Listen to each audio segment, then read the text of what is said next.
Tu vas bien? Très bien, merci. Et toi? Nous allons chez Dox. On va chez Dox pour fêter les 30 ans de Space et puis cette Noël que tout le monde attend avec finalement beaucoup d'impatience. D'abord, ça a été une année quand même un petit peu plus heureuse au niveau des investissements médias. Je pense que l'industrie des médias a un peu moins souffert que ça n'a été le cas par le passé. Ça a été plus que jamais, ou comme les autres années, une continuation d'une tendance vers la digitalisation.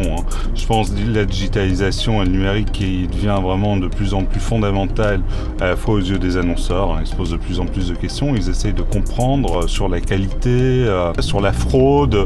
Est-ce que mes pubs sont vues par des humains ou par des robots? Et puis je pense que digital aussi fondamental de plus en plus pour les éditeurs, parce que quand on voit, il n'y a plus un seul éditeur maintenant qui n'investisse pas des sommes énormes pour accompagner la mort ou l'appauvrissement de l'analogique vers la digitalisation, vers la convergence, vers le multiplateforme, vers le multi-device.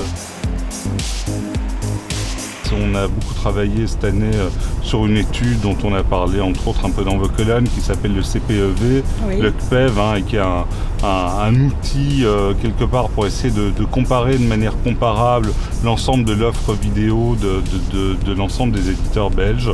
Je pense que ça, modestement, on a apporté une pierre à un édifice pour mettre de l'ordre dans un univers qui est encore très touffu, très désorganisé.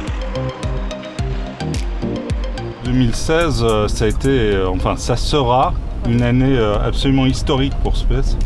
Je pense qu'en termes de chiffre d'affaires, jamais Space n'aura été aussi important. Vraiment de mémoire de tous les anciens spéciens. Je pense vraiment en termes de billing, c'est assez invraisemblable. Avec des côtés très, très enthousiasmants, c'est très gai d'être dans une entreprise qui se porte aussi bien. Et puis d'un autre côté, c'est un côté terriblement ébouriffant, c'est qu'il faut parvenir à gérer convenablement la croissance. Et ça a probablement été l'exercice de style le plus compliqué pour nous cette année. Année formidable par rapport à ça. Beaucoup de gratitude par rapport à quelques annonceurs. Je pense en l'occurrence à Proximus qui au début de l'année a décidé de nous rejoindre après une période quand même de 7 ou 8 ans où on avait pu travailler ensemble. Et puis un autre grand moment de gratitude pour nous, ça a été l'opération d'Itraine.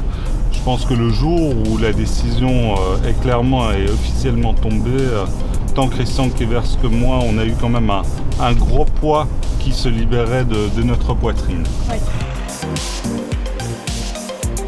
Vous, Space, vous êtes des leaders, mais avec un mindset de challenger. Et c'est un truc que j'ai retenu et que j'aime bien, et je dois dire qui anime pas mal nos réflexions, notre positionnement et notre esprit d'alerte chez Space. C'est ça.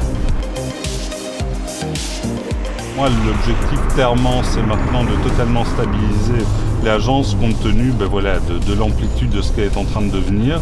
L'objectif de moyen terme, c'est quelque part d'accompagner notre métier dans ce qu'il est en train de devenir, un métier de conseil, un métier d'expertise, un métier où le numérique a une place fondamentale, où la convergence entre l'analogique et le numérique doit se faire tant au niveau de la presse qu'au niveau de la télé, qu'au niveau de la radio et qu'au niveau évidemment du digital et puis l'out of home, c'est en train de se jouer.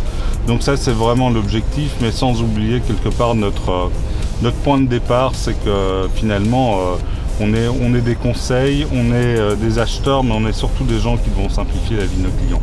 Merci beaucoup François. Merci à toi.